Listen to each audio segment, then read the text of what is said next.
something, anything like that, just get behind it, and then it should just stand a few feet in front of you and just breathe at you for a little while until it gets bored and buggers off, because these things won't eat you, they're just a bit cheesed off with tourists, that's all. Winter, most bears are, like I said, I've changed cans again, so it's freezing. It is officially, I can vouch, I'm pretty sure it's -10 now. It definitely feels like it. I'm going to put my hat on in a minute. It does feel good to be in the wilderness, even though, yeah, we're on a main road and stuff, but nobody else is here. It's a shame that the you know, the tyre tracks are here and all that, but from the plus point of view, I'm not going to get wet feet. Yeah, just again, I did show you that about the bags on the feet thing. Insufficient trainers are insufficient for snow swear. They're okay for back home because you've got a warm fire to put them by and all that, but if you can't dry them, yeah, obviously I told you yesterday to put plastic shopping bags over them, which they're in the process of over here trying to ban them from supermarkets, so go armed with a few from home or some other I would definitely shopping bags, not other harder plastic bags, because they won't be as comfortable. And another thing, the main thing I didn't tell you about when you fit these, yeah, fitting plastic bags, how technical can it be? Don't tie them too tightly at the top. You've got to sort of let your feet breathe, just so that your entire foot doesn't sweat. You will, you know, your toes in around there will sweat and all that, but it won't be to the point of being uncomfortable or getting blisters. But there's no chance of getting blisters today. We're on the flat road, horizontal road. No climbing today, and definitely no rock climbing ever again. I'm not going to tell you about the mountain marathon down in Seward. I did go the wrong way, and I thought, well, this is a bit dangerous going up here and all that. And apparently they have races up Mount Marathon every year down in Seward, and the fastest guy that has actually ever gone up it has made it up to the peak and down in 43 minutes. I thought, okay, he can do it in 43 minutes. I can at least do, you know, 2 hours, hour up, easy hour back and all that.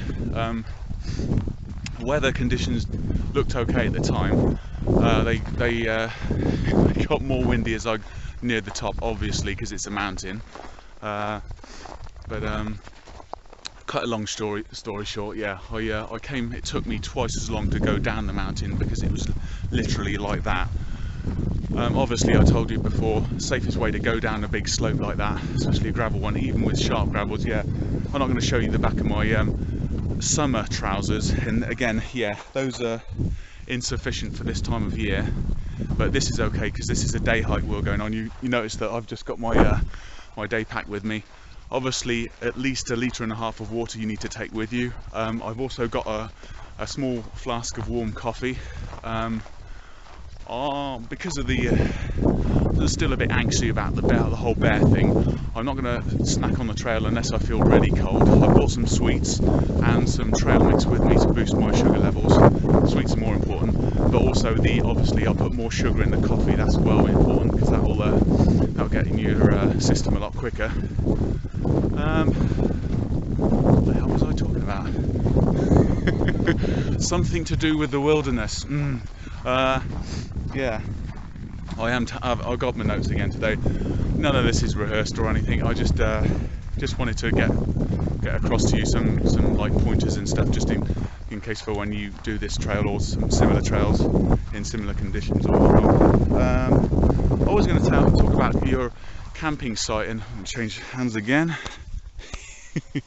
Yeah, I was going to talk about setting up camp, you know, lighting a fire and you know, making a safe perimeter for your camp and all that in the wilderness here and stuff. But you know, you can read about all that stuff in books, so I ain't going to bore you with it.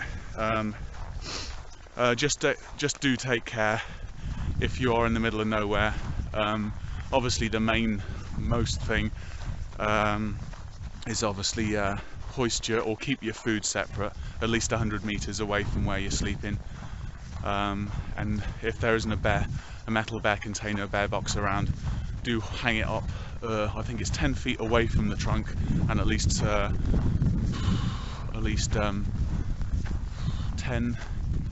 12 feet off the ground. You know, just get a little piece of rope with a weight on the, throw the weight over the branch, and then just hoist your smaller backpack up. This is why I packed this one, just in case, so I could put all my smellies. Like I said before, toothpaste. I met another traveller the other day that he had a friend of his. All they left in their tent, they put everything else in the bear box, went out hiking for the day, came back, tent totally shredded, totally cabbaged their night's sleep for that night. They had to go and share somebody else's tent. But anyway, all that was due to half a tube of toothpaste, and the cap was on. Yeah, and I heard a similar story from someone else, and it was but the same scenario. Went out camping, hiking for the day, came back, and again, Ted totally destroyed, or at least half of it. And that was, they packed everything, but they'd forgotten one item of clothing.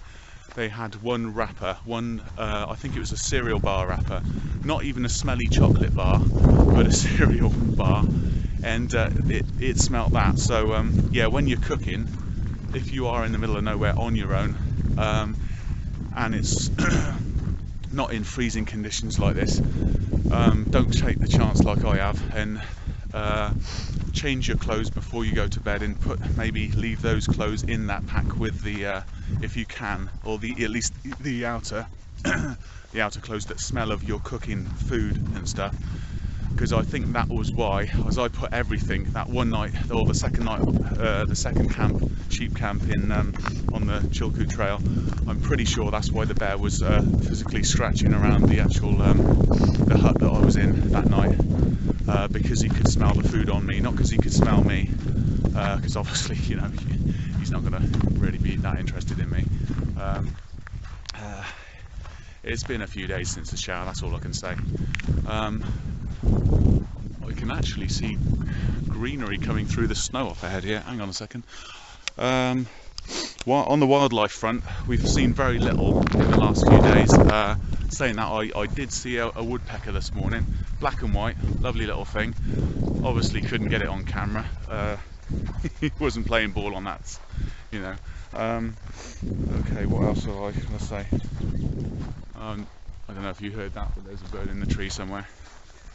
I have no idea which one. Apparently there's five breeds, 5 types of, I don't know what the word is, 5 types of actual really hard type of bird that actually stay here over winter. And I think, you know, why would you? You know, I can understand with wolves and bears and stuff that actually have a very good winter fur coat and stuff. But you know, little birds and stuff, oof, you got wings, why don't you use them? Go south, you know. Mexico's great this time of year. Okay, yeah, I'm not going to talk about that. Seasonal stuff. Yeah, if I hadn't have found, like, I don't know if I've mentioned this already, and you can turn over to you know, something else on YouTube if you want, but seasonal stuff. Obviously my tent is totally, again, insufficient for this weather, but it is a tent. It keeps the wind out. It would have been okay if, yeah, obviously I've got to anchor it to the ground. The only reason why I couldn't possibly, apart from it being possibly 10 below, you know, 12, maybe 12 degrees below most of the nights that I've been here, and that's why the you know, the post office floor has been a godsend. I've got the sleeping bag would have just about been okay if I'd put all my clothing on, and my reserve clothing that I'd use for, you know, if this clothing gets wet. But I don't have a roll mat, and that's the most important thing. If you're lying on, even inside a sleeping bag, inside your tent, the cold from the ground will come up through the actual tent and suck the heat out of your body, and that's quite dangerous.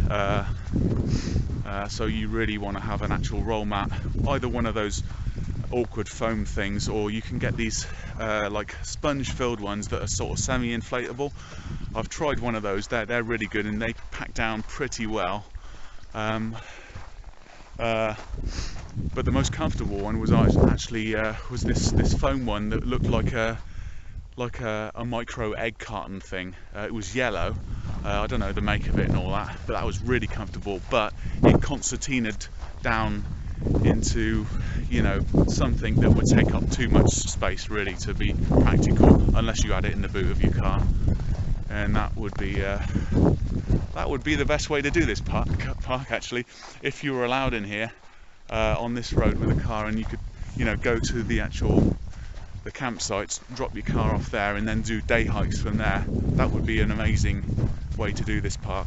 But A, I don't own a car, and B, yeah, they've shut the gate anyway, and I wouldn't want to drive on this in anything less than a 4x4. Yeah, mentioned about that, mentioned about the snow and all that, mentioned about the wolves. I think that's about it for this. Was this part 3? Is anybody even paying attention? I think this was part 3, yeah. Denali National Park. I'll make another short video, shorter, I promise, when I get to somewhere where there's mass scenery, okay? Okay, this is Rob Satchel signing off for now. Cheerio.